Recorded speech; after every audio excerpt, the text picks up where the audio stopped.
So what I want you to do is I want you to grab a piece of paper and pause this for a moment and come back. So hopefully by now you have a piece of paper.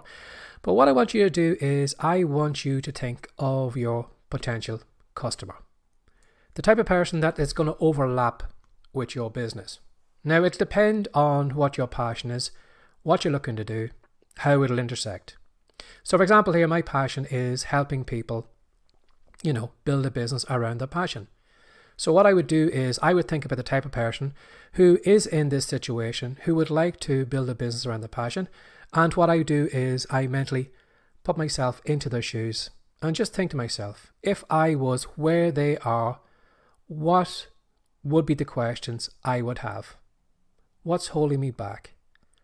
Now, just mentally, just thinking off the top of my head, someone who has a passion, who wants to build a business, probably has things like, how do I build a website?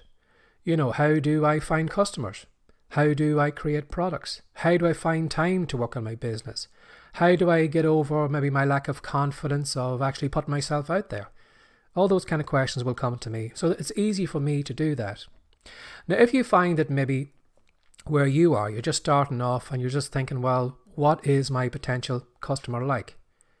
I want you to start thinking about your passion and then thinking, who can your passion help?